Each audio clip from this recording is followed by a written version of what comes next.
Welcome to Revoicing the Future, a Women of NAMM podcast. Just as one revoices a chord, revoicing the future creates a completely new perspective on the invaluable notes that make up the whole. It will uplift women's voices in the music products industry, which have earned their time to be the root of the chord. Once a month, you can catch productive and valuable conversations with women working in manufacturing, retail, the nonprofit sector, music education, touring, and overall women who inspire us. Together, we can help shape the future of our industry, one interval at a time. This podcast is co-produced and edited by Natalie Morrison, Stephanie Lamond, and Julia Olsen.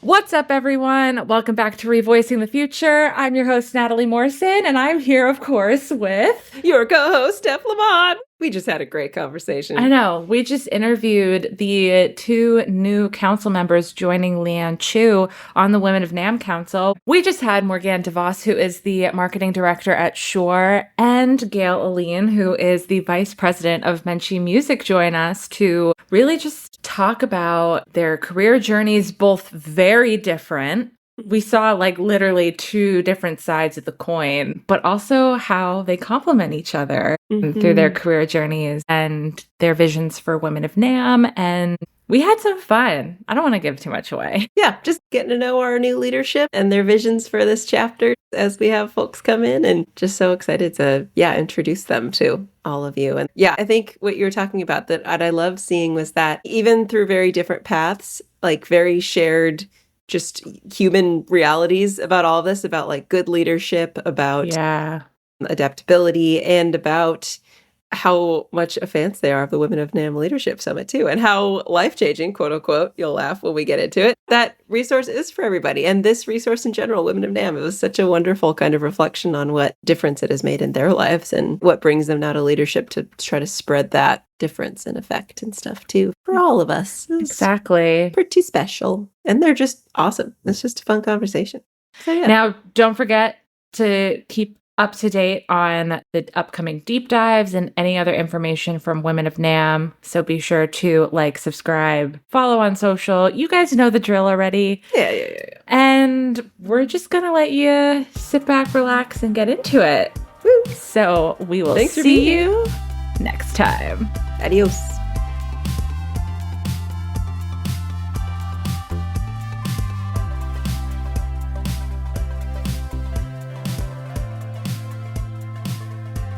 Hi, Gayle. Hi, Morgane. Welcome to Revoicing the Future. We're so excited to have you, and congratulations on being the newest council members for Women of NAMM. Thank you, and hi, Natalie. We are just thrilled to have you here, and we always start each episode really wanting to understand your career journeys into the music industry. So if you could each share that journey for us, we'd love to hear it. Yeah, so I've been actually in the industry since 1990, so it's been a long time. I started with another music retailer that I was with until about 2006, and then I moved over to Menchey then, and I've been here ever since. Actually, I have a music ed degree, never taught, never wanted to teach, but a few years after college started in the industry, and I've been here ever since. My gosh, what instrument did you study? The flute. Oh, nice. And what kind of roles have you cycled between too as you've been in these sides? I've done a lot of different things, mostly geared towards the retail end of things. I've also done marketing in a very small amount and training and that kind of stuff. But I started working in a store just as a full-time employee and then worked up from there in the previous company. And then when I started with the Menchey, I started up a little bit overseeing their retail stores at the time. And then now I'm VP at Menchey. What about you, Morgane? What about me? It's actually pretty much the opposite story, as the one Gayle experienced. I feel like I've stumbled upon the music industry really by chance. So I've been working in this industry and for the same company for about 7 years. I joined in 2018. I have a marketing degree, so I've had a marketing career through and through, but most in very different markets. I've worked in different countries, so really my experience in the music industry aligns with my arrival in the US from New Zealand and having to find a job in the States. And It was hard. It was hard because when you're not a US citizen and you don't have a US degree and you don't have experience on the US soil, well, basically your resume stays at the bottom of the pile like 9 times out of 10. But then I met someone I used to know in a previous career, and we reconnected here in Chicago, and he told me, hey, I now work for this company called Shure. Do you know them? And I was like, I don't think so. And then I Googled it. It's like, of course I know them. It's one of those brands, if you're not in the industry, that you don't think you know, but obviously you know the products. And so that's how I started my journey in the music industry and really fell in love with it. Would not have expected lasting because I have no musical talent whatsoever. And I'm really sad about it. Maybe one day I'll learn an instrument. I'm still hopeful. Never too late. You have some great music skills out your way in Chicago too. Yes, exactly. Yeah, right. So we'll see. Maybe a project for later day. But yeah, really, really love the passion of the people working in this industry and love the dynamic. I love that. So I want to dive into your journey into the United States a little bit more. So your story starts in France, right? And you worked for Mattel, and then you moved to New Zealand. You worked for Samsung. You've worked for some pretty major brands. Mm-hmm. And it struck me, and I know it also struck Stephanie as well, that you really had to embrace adaptability. And that's something that non-US origin folks seem to grasp more naturally. So through navigating business within different parts of the world, different cultures, how have you been able to be more open and flexible and adapt? Yeah, that's a great question. We could talk about it for hours, I guess, but Yeah. adaptability is really a key word here. And I learned mostly on the go. Even when you think, that you're someone who is open-minded and flexible, when you are actually in those certain situations with different cultures, you realize that no, you did not have it all sorted at all. To me, like I worked with, for an American company in France, for an American company in Spain, for a Korean company in New Zealand, and then American company in America. But like that's where you really realize the cultures are extremely different. The way you decode the culture is something that you have to learn. By experience, I would say is the best way to do that. It's active listening, it's observing, because body language says a ton. I know this is something as well that we touched on Women of NAMM Leadership Summit, right, ladies? You might remember that, but it's true. Like the way people might be nodding and you would interpreting it as a yes in some cultures is actually meaning like you are full of, this is I absolutely don't believe or trust what you're saying. Yeah. And the way you negotiate or present, a marketing presentation as well, like you're going to realize maybe by making your mistakes that in Europe you start, let's say you're going to bring your solution, but you start with, this is the overall, situation we are in. And this is what we're observing. And you go down to, this is what I think we should do. This is the results. This is a recommendation. And I learned that in the US, most likely it's the other way around. You start with your solution and then you explain the why behind it. It might be something very simple, but actually it puts someone in a completely different mindset. And if you don't understand the culture, you already lost your battle before it started, because someone will think they are actually trying to distract us from, the truth if you're waiting for the solution first. And the European will think that an American starting straight with what they want is too blunt or not having the right foundation behind what they're stating. So it's a trial and error. It's asking, it's not being afraid of being open and honest, and also saying, okay, this is what I thought this meant. What did you think? So having your mentor or having your worthy person that will guide you through the journey until the experience will make you a more rounded person. It's so fascinating. And I wonder, as you were talking, I was thinking, Gayle, I wonder if you have any thoughts on that too, from the retail side with brands. It's such a global industry, the product side. Mm-hmm. And I think there's little ways that adaptability and learning to speak all these different languages, like physically, vocally, there's so many things that we have to be very adaptable with. And so it's, I don't know, even if you are not explicitly doing that, like you've been in your journey, Morgane, like Gayle, I wonder if that's sparked anything just working with other brands on the retail side.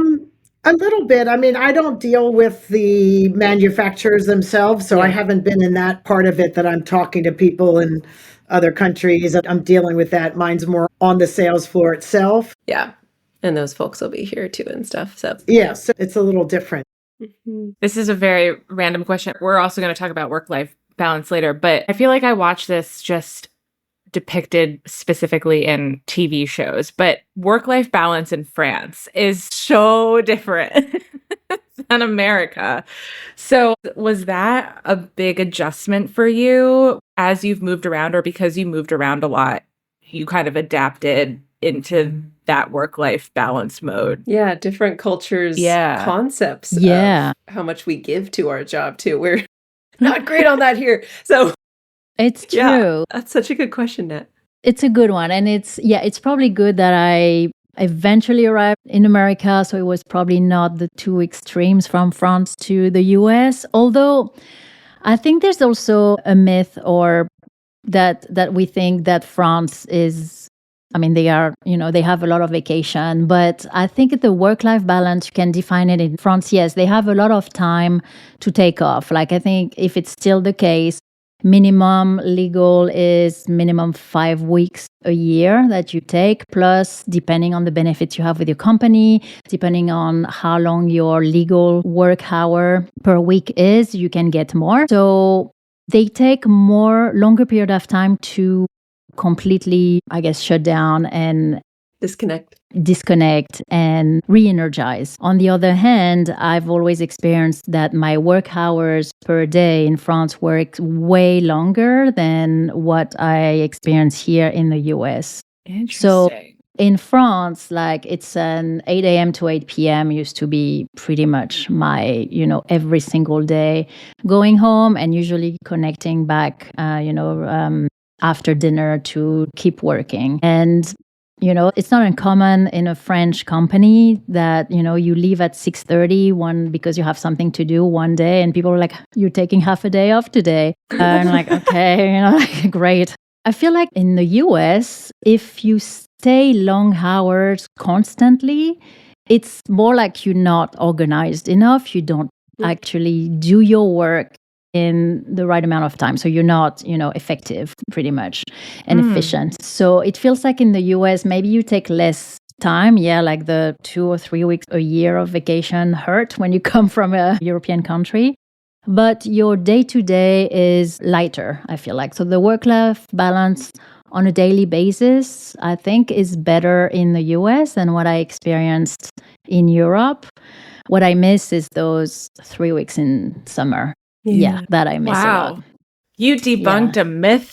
Yeah. I did. I guess it depends on the company you're working for as well, right? It's probably not the same everywhere, but I felt the work-life balance is pretty good in the company I'm in. And yeah, people know how to be like, this is the end of my day. Now it's time to spend time with family. And whatever, if it's urgent, you call me. If it's not, it can wait for tomorrow, which we don't know really how to do that well on the other side of the Atlantic, I have to say. I don't know if you'd find that in every company in this country, though. Right. Okay. Maybe. Okay. That's good to know. All right. Yeah. That's a very good point. I mean, I will say, like, I was in Paris several summers ago, and it was like, there's nobody. Like, everybody's gone. Like, that really does happen there. It was kind of amazing. But I think there's a lot more of that working long days in this country than you may have struck gold working for Shure. I know. Okay, good. So I'm glad. I'm happy. As it should be. As it should be over there. It sounds like New Zealand was really like that too. Work-life balance, super important. A little bit more vacation than in the US. But yeah, it's like at one point you just go out, you spend time with family, with friends, you go practice sports. And that's, I feel like in the longer term, even for a company, it's a win-win because everyone is more relaxed, recharged, so more creative, more efficient at work. It's definitely what I advocate for. Yeah. Well, and while we're on that too, Gayle, we were going to ask you about this too. We have heard that this is such a big thing for you too, that you prioritized in work and in life and all that. And so for the US folks, right, I feel like it's more of a battle to get to this place for the ones that started in any industry, but in this country, in work, I feel like, to learn that. And so we were just curious, where did you learn to prioritize that? And like, how did that process work? So it took a long time. Yeah. I would say when I was younger, I worked a lot more hours. And I think part of it was when I left my previous company, I had 2 young children at the time. And after I got out of that, and that it was very stressful and it was all these hours, and like my kids became different kids. Just by me not having that stress that I was bringing home to them. And that was really remarkable to me. Like I noticed immediately how different they were. And then when I went back to work at Menchey, I actually started here part-time, and Joel was able to give me a lot of flexibility, which was really the most important thing to me because I hadn't had that. And so that really just made it like much easier for me to work. But I still had a lot of, I have done that whole never closing the laptop and never, as soon as the dinner's over, opening it back up. I've been there. Even recently, I really make a rule now that once I've shut my laptop on and I'm down and I'm home, unless it's an emergency, I'm not opening the laptop back up. Like that doesn't mean I don't check messages or answer things or do anything. And we're getting ready for our busy season, so that will not be the case. I'll get home and have my laptop on every night for the next month because it's a month of that. Rental season. But I really do, like, if it can just wait till tomorrow, if I have to actually open up my laptop, open up all my programs and stuff, nope, it's going to wait until the next day unless it's really an emergency. But I really try to stick to that. So, and my kids are gone now, so I don't know what that says. They're out of the house at this point, and I finally learned not to turn my laptop back on. So, but that's okay. It makes me think too, if there's so much grace that we have to have for ourselves as well when there are these busy seasons. Like we can also cling a little too much to the fact that it has to be this way. Like as someone that's every hour of my day needs to be productive for the next year till I graduate grad school, right? Like it's okay when it's finite. And like say rental season, like when as long as we're in control, when we're going beyond probably the balance on one side of the scale, I think that's also there's an end, right? And I think COVID really taught me that too, because I was working from home, and then if you didn't walk away and shut that down, it really was easy to just always be thinking about work and always there. So I think that actually long term helped me get to that, like, okay, I have to shut stuff down at times. I also think too, as a leader, you're a role model for your employees on what that looks like. And it almost can come off as you're giving them the confidence to be able to manage and maintain a work-life balance because they're watching you do it as well. I know it's really cliche, but the whole, work smarter, not harder, or not longer. If you get yourself organized and you work on that, then you can get your stuff done most of the time. Is there ever going to be a time that you've got to, but most of the time you're going to be able to get your stuff done during the timing when you should be at work. So, the word will still be here tomorrow, right? It's just, it's supposed to be fun, right? It is supposed to be fun. The passion thing. It's amazing. Cool. Well, to shift gears a little bit, staying on you, Gayle, you touched on this already, just as we think about like longevity at places and having these really wonderful, supportive, long-term work relationships and partnerships. One thing we really wanted to ask you too, like just in researching as we like get into everything, it was just like Gayle and Joel are like a team, like a very good team. And so, I wanted to pick your brain on just how have you both and you kind of cultivated and continue to cultivate these really long-term, really functional business supportive relationships and stuff in work. Any reflections on that? Yeah, that was a hard one for me because it just seems sort of normal to me that you would have that. But I think I was at my other company for 16 years and had those long-term relationships. And now, like the leadership team here, I'm the second shortest, as far as my time here, and I'm at 17 years. So believe it or not, the other people on our leadership team have been here even longer than me. So we have a lot of long-term employees here. And I try to really, as far as my employees, obviously not the other people in leadership, but try to find out really what they want to do and what makes them tick so that I can be gearing things that way so that if they're happier with what they're doing, they're going to want to stay with us. So, but we have all been here so long, so we know each other. We know our moods, we know what we're good at, maybe what we're not as good at, and all that. So it's a really good working relationship as far as that. So, and we're smaller. We have 8 stores, and I know every single person that works in our retail. Not every company can have that. Sometimes just because of locations, like all of our stores are within 4 hours of each other. You could get from the 2 furthest ones within 4 hours, and probably even maybe a little quicker than that. So I think that's helpful too, that making sure that we know everybody and have that as well to help create that relationships and longevity so that they feel part of things. Yeah. And that they are as individuals. That's what I'm hearing as you say that too. Like it's about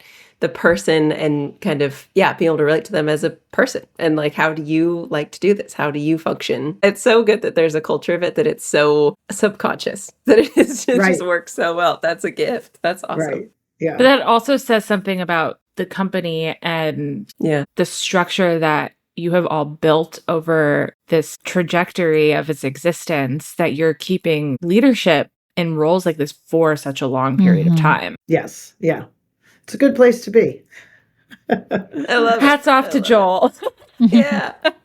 Well, and I wonder too, on that same vein, actually, to pivot back, coming into a new place, like you're not new anymore, sure. But as we've talked about adaptability and all that, do you have any thoughts on coming in and like making those connections when one has not been somewhere for 17 years, like when you come to a new place? I think it comes back to adaptability, but any thoughts on like the relationship and like team bond part of that from your Yeah, absolutely. Especially in that environment, it felt like, I was coming to a new country, knew everything, definitely new industry. I think the very first thing that people asked me when I started at Shure is, oh, what instrument do you play? Well, none. And I'm the marketing gal. Do you sing? I'm like, oh, no, I don't sing. Do you DJ? Like it's normal. Like they are such like a big community of passionate artists that they assume that if you start working for Shure, it's because you are a creator in the music industry, I guess. But I really loved like the culture of, even if I was like, no, I'm just, I guess, good at marketing, but that's the only reason why I'm here, like nothing, no ties in music at all. They were curious about getting to know me, and I was very curious to getting to know them too. So it's about adaptability, but to me, it's doing it in a natural way, which is don't force it, like just be curious, ask questions, show that you're interested in what they're doing, who they are as persons, what they do. I always start in a new place asking for advice instead of pushing my own way of doing things. And after a few weeks, usually it's like, the 90 days, I guess, mark, where you're like, well, this is what I observed and this is what I think where we should go. This is, I think, the direction we should take. But it's about listening to people and be genuine. And I feel like the connections start naturally too. When you're natural with people and not trying to really get like trying hard to be, hey, can I be your new best friend? Like, no, it's not. Yeah. Let it evolve. Be like patient that. And curious. I love that. Be patient, curious. And then when you're in the process of starting actually doing something, because usually you start the first week, you're like, what can I do? I'm just learning. I'm just listening. It's like, hey, this is what I put together. Do you think it's right? How would you think that I should change it? And so if people feel like they are heard, they are willing to help and willing to accept you, I think, better. Both of your reflections are making me think so much too of like, I chew on a lot about, say, like really hyper individualist stuff. Like we have a lot in the US versus like kind of a collective. And I think it's this balance when you come into a new situation where like, this is an organism, this is a set of relationships and a network that is existing already.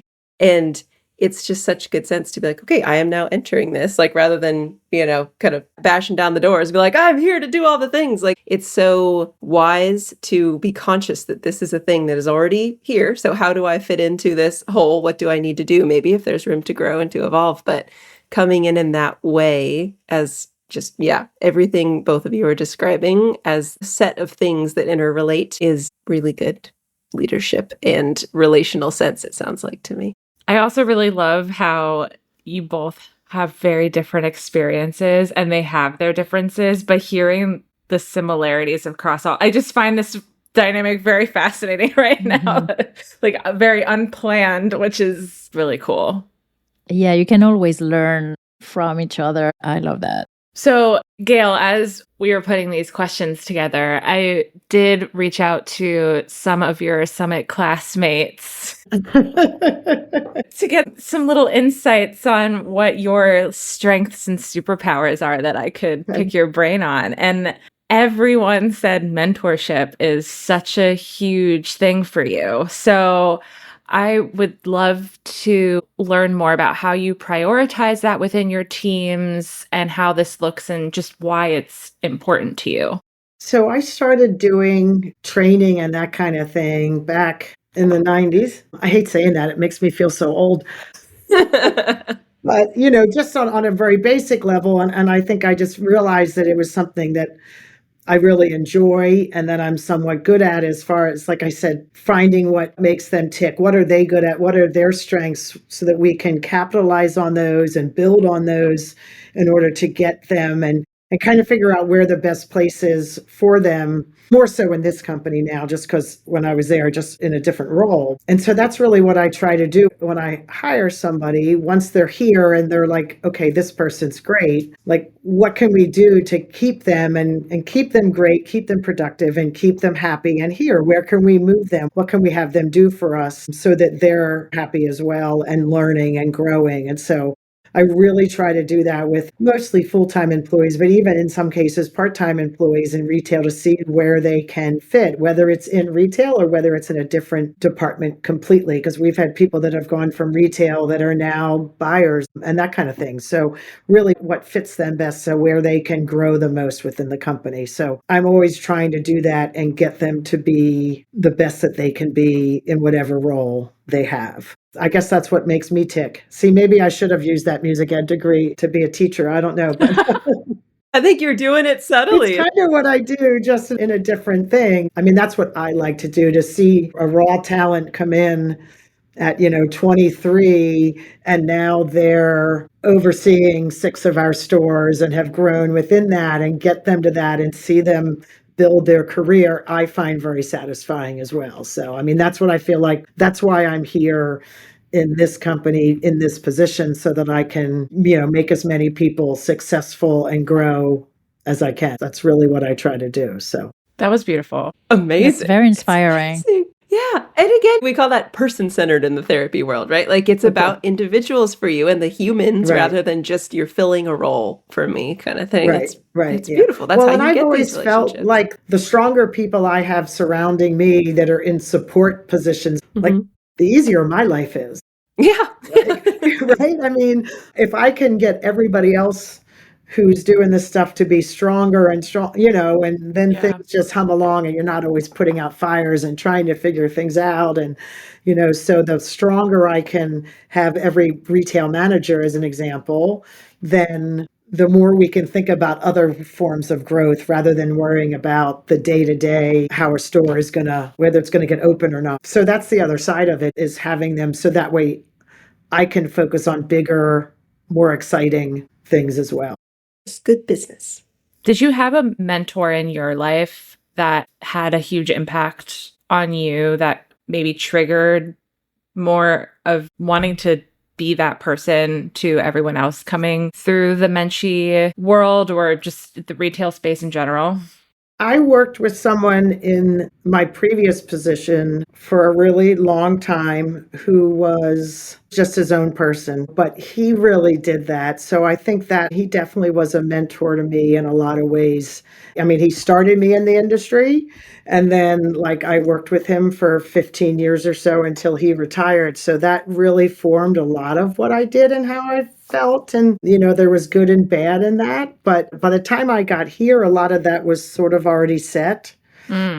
Because I'd been in a larger leadership role for many years by the time I actually started here at Menchey. So, and I think, though, Joel also really has that. He wants to see people grow and do more. So that's definitely an underlying culture in this company as well. So it fit well for me to be into that, and that same kind of growth mindset and trying to get people to improve and grow and doing more things and taking more responsibility. That's definitely in the culture here. So it was a good fit for me to come in and be in that. It reminds me, I don't know if you've all done it in the Leadership Summit, but I think there was an exercise where it's like Dr. Jen asked us to think back of a person who had a huge impact in our career, our life, whether it was a mentor or if you were at a crossroads and helped you navigate, and we had to write a letter to that person. I never had to do that. I didn't have to do that either. What a beautiful exercise. That was amazing. I only had a 2-day summit. See, we only did 2 days that first one. She's added a lot of stuff. Yeah, and that was beautiful because then a few people read their letters out loud and shared with the group, very emotional moment. But this is also where you realize that sometimes it's a lot of people who impacted your life with just maybe one tiny thing, or were supporting you like actively or not, subconsciously, for your entire life. But looking back at that, I thought was really interesting because I personally realized that without a certain person, I wouldn't have chosen the path I chose. I wouldn't have decided to go to Spain, and my life would have been totally different. And the what ifs, and so sometimes it's just one person or one comment or one wise piece of advice someone gives you. And I found it really powerful. Wow. Oh, so good. We can do it if you want. Like, we can. Let's do it. Do the exercise. I just love the four of us. We Yeah. can do our tiny little. I'm gonna make that one of my journal prompts in the morning the other day. Yes, I love it. I need to write that down. When you can see that impact that you've had on somebody else too, that's very powerful as well. Gosh, yes. Many, many years ago, I was at NAMM, and a previous employee who I hadn't seen in at least 10 years, if not more than that, was there, I think, as one of the NAMM WoN's scholarship attendees. She's like came up to me and said, "Do you remember me?" And then I did. And she like actually thanked me for what I did to get her. And like, that's like really a powerful thought to like have somebody that you can have that kind of positive impact on. Well, this is a really great pivot because you both have participated in the Women of NAMM Leadership Summit. And Gayle, you were in the inaugural class. So that was 5 years ago. So for both of you, how has that experience shaped your day-to-day in leadership as a woman now as you're looking back after participating in it? So I went, and then I got home, and 2 weeks later, the world shut down. Yeah. From COVID. I mean, literally. Yeah. I remember there was someone that didn't come to it because she was coming in the US and like her company had stopped all travel. But we got there, and I literally think it was 2 weeks, and then like Pennsylvania and Maryland, like our business closed. So it was kind of weird. I felt like there was a lot of things that, you come back from something like that and you have all these ideas and you could do this and that. And like I had 3 months literally working at my kitchen table. So it was really a weird then to kind of get back and start thinking about it again. And it was definitely a strange way to go to something like that and then not really be able to come home and have that time to process it and do all the things you want to do. We did have Dr. Jen come and do something for all of our leadership, all of our store managers and internal leadership, which was great because that was a nice kind of refresher for me to have that. Yeah. It wasn't as in-depth, obviously, as the summit. It was just a one-day thing that she came and did. It really makes me think about things. And I've been very lucky to have bosses and working in companies that were pretty female forward, but really made me think about that in a different way after seeing other people's experience and kind of the larger world and stuff. And I use those SBIs. I really do. I got to tell you that they work. They do work so well. An SBI. It's a method of giving feedback to someone. So it's situation, behavior, impact. That's right. Yeah. So it's the way you phrase the piece of feedback. Positive or negative. Doesn't have to be bad. Yeah. To a person. So you could say, like, for example, when X person said this thing in the meeting, I felt upset because it came across as you didn't trust what I was presenting at the moment. So like positioning it as like, these are time-stamped situations. Like a specific behavior and then how it made you feel so that they can't It's factual at the beginning, so you can't, you can't push back. It's like that meeting, that time, you said this, okay, up until now, very objective and factual. And so that made me feel, and not you were that. So it's also not trying to point fingers, but reporting it to how it makes you feel, so no one can also, I guess, contest how you felt. And it helped tremendously, help communication and improving situation. Brilliant way to adopt that for like a business setting. I use that every day with clients, especially like couples clients. Like in your personal life too. Yeah. It's great with kids. Exactly. Or husbands. Yeah. It's getting people not started on a defense. It's the best. It's just, this is me. Yeah. It's my objective reality. And this is that. And got it. That makes me so happy. She's awesome. Go, Dr. Jen. That's so wonderful. Morgane, what about you, reflecting on the summit? On the summit, I think it came at the perfect time for me. You know, people were telling me, you'll see, it's life-changing. I've heard that so many times before going, and the French sarcastic me was like, really? Life-changing? Okay, let's see about this.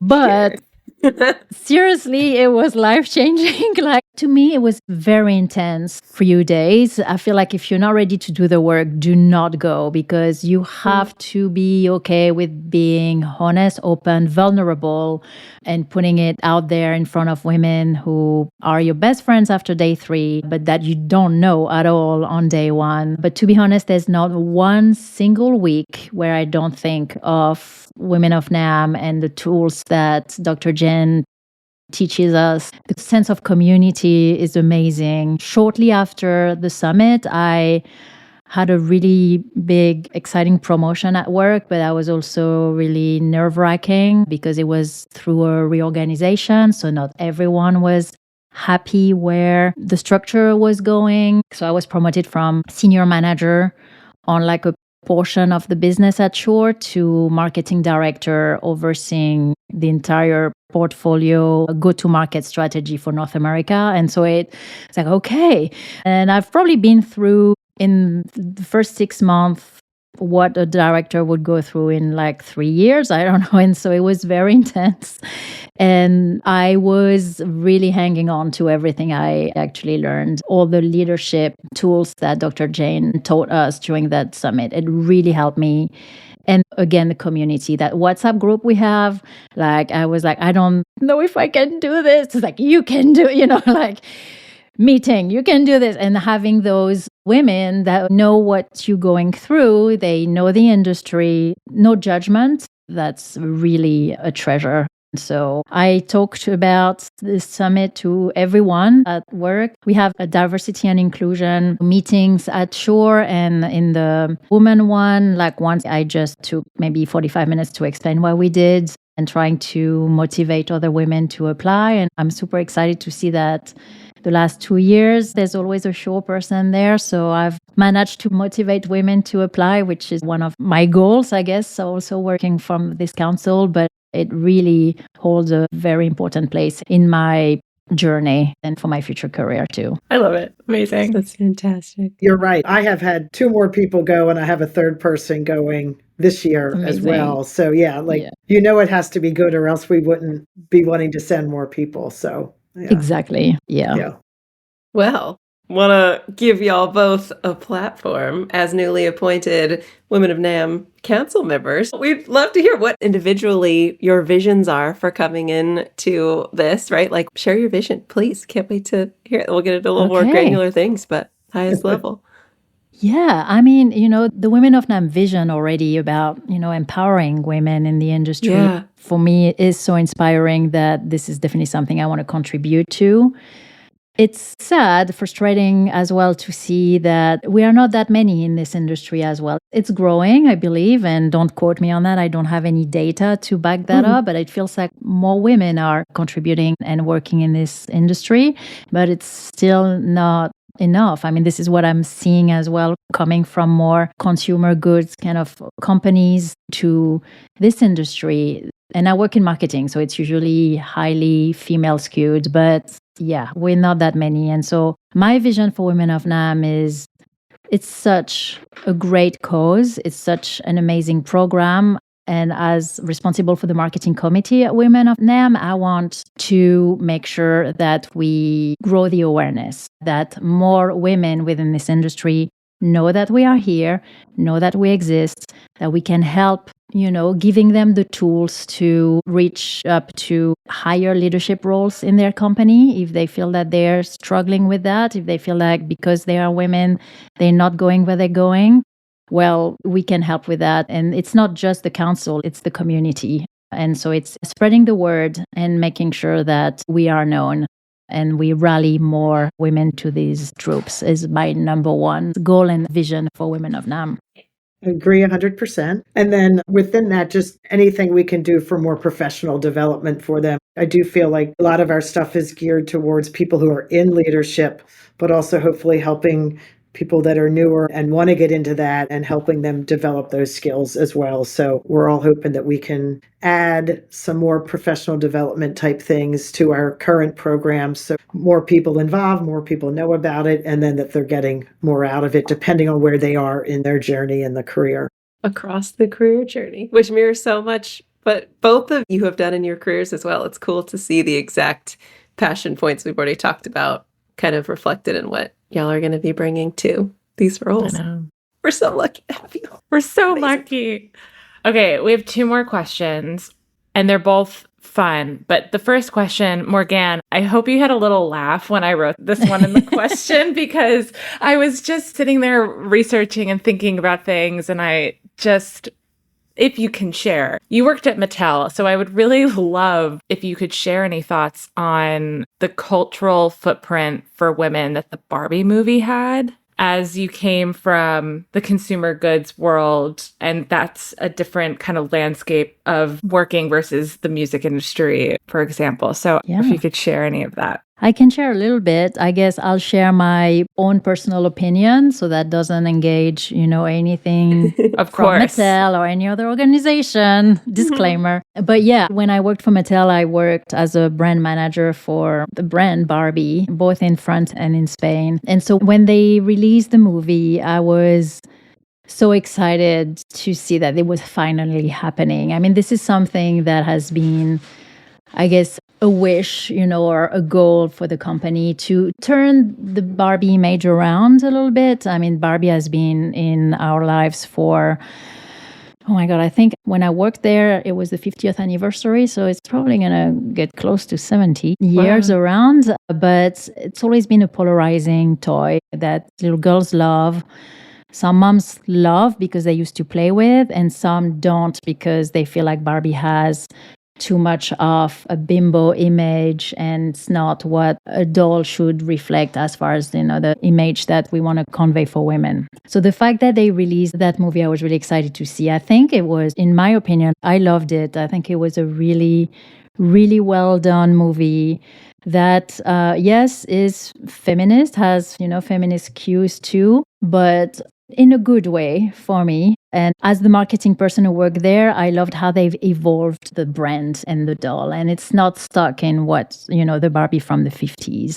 And I love that they have like tiny little insider jokes. If you've worked at Mattel, like there's a little thing that I'm not going to point out specifically. It was like, this is really what happened, or this is true. And I love that they make fun of themselves too as the Mattel board, corporate world in the movie. Very funny because when you work there as well, Ken is considered, at least at the time, an accessory, right? So you have the Barbie doll and you have the house, the camper van and the plane and Ken. These are like all accessories to Barbie. And so it's really fun that they portrayed that in a fun way, but also as highly more symbolic in the movie. So I think they did it. I think they changed the way the brand is perceived. Again, when I work there, there's a phenomenon that we call the K-Goy, which is kids getting older, younger, which is the last thing you want to do when you work in toys. It means that your, end users, your audience, stop working. The little girl could, at the time, have played Barbies until 10 years old. And then when I was working there, like at 7, they're like, not for me anymore. Well, you lose 3 years of pretty much business with that one consumer, right? So it is tough. And so it's really important as far as marketing to turn this around so the brand is still aspirational and fun for everyone. And I feel like doing a movie like that helped impact the culture and the brand being really anchored in our culture and how women are perceived, even if roles are reversed, in the movie with men and women. So yeah, loved it. Thanks for playing along. That was a great answer. Yeah. Okay. What a good reflection. I love it. Well, Steph, it's time for your favorite question. Yes. So we always like to ask, outside of work, as we talk about work-life balance and all these things, who is Gayle? Who is Morgane? What brings you joy? What fills you up outside of your roles in music that bring you here today? Gayle, you go. Okay. So my family, as I have 2 children, my daughter just graduated from college. If you're hiring anybody in marketing, she's on the Taking hunt. notes. Okay. the problem is she can't move to Chicago, but other than that, we're good. My son is 27, but they're still close here. And so that's great. We love doing things as a family. My husband and I go and see live music whenever we can, which seems kind of obvious, but we really do. Oh, love it. I play in an orchestra that I've been playing in for about 15 years or so. Oh, I love that. And then other than that, I love to travel. You can tell that by the I know, I love your pictures wall. on my Wow. wall. And I love to read. I'm an avid reader. So I listen to books. I do a lot of audiobooks because I drive a lot because I'm always someplace different every day. So that's pretty much me. Did you take all those pictures behind you? Most of them my husband took. Yeah. Beautiful. Do you have one that makes you dream the most that you find yourself looking at? Well, the one with the umbrellas. I had a feeling you were going I to say love that. that Yeah. one. I think that is France. It could be. Yeah. Yeah. And then the one at the top, which is my son sitting in a window in Amsterdam or Oh, Brussels. And so beautiful too. that just captures him. That is just Cute. him. I So love that's one of my favorite pictures up there. So, yeah. Morgane, what about you? What about me? So I'm a mom as well, mom of 2. They're younger. My daughter is 8. My son is 5. He was back to school this week, so hectic. When I'm not at work, I'm really trying to balance everything out. I also have a husband. He's from New Zealand, so we have a very international family. Usually I feel I'm so 150% at work that when I don't look after my kids or I'm not at work, I need that time where I completely disconnect. So it's usually reading, and it's like, leave me alone. Like I need to do something that clear my brain. So reading is one. Puzzling recently, it's something that I started doing with the kids, and then they lost interest. I was like, well, I'll keep doing it. So that helps as well. Sometimes just decompressing, I guess, from work. I try to exercise a bit. I'm not the biggest sports person, but try to do Pilates, going on a walk. We live in Chicago near North Beach, so going on a walk by the lake is one of my favorite things. And I love podcasts, and I'm a crime junkie. So that's usually, which people are like, really? But I fall asleep listening to true crime podcasts. I love There it. you That's go. That's soothing in a way. I don't think I could go to sleep to that. I don't know. I feel like I'm lucky I'm alive, and I'm just okay. What a good perspective on all that. Like, this is not happening to me right now. Right. Yeah. And so that's one of the things I do. One goal is to try to carve out more time for myself. And that is something that I definitely need to work on a little bit more, improve the work-life balance, but not as a career professional, not as a mom, but as a me is a thing that It's so hard I when wanna they're work that more on. age, when they're young It's so like hard. that. It really is like, Yeah, Yeah. they don't see you often enough, because they well, you work and we're at school. And so I try to exercise 20 minutes every morning, and 9 times out of 10, I have an audience. They're just sitting there watching me exercise, which not really the type of person liking an audience when I work out. But, so trying to figure out some time for myself. But it's fun. Oh, amazing. Well, I can't thank you both enough for taking the time to join us and for sharing your story. And we're so excited to have you at the helm of Women of NAMM along with Leanne. And we're just excited to watch you do your thing and lead this organization to an awesome new chapter. So thank you both so much for your time. Thank you. On behalf of all women in music, women in music products, Women of NAMM, thank you for doing this. Thank you. Thank you both. thanks. Thanks for listening to this episode of Revoicing the Future. You can subscribe to the podcast on all major streaming platforms or visit our website. Be sure to follow us on social media to stay up to date on all things Women of NAMM. This episode was co-produced and edited by Natalie Morrison, Stephanie Lamond, and Julia Olsen. Together, we can help shape the future of our industry, one interval at a time. See you next time.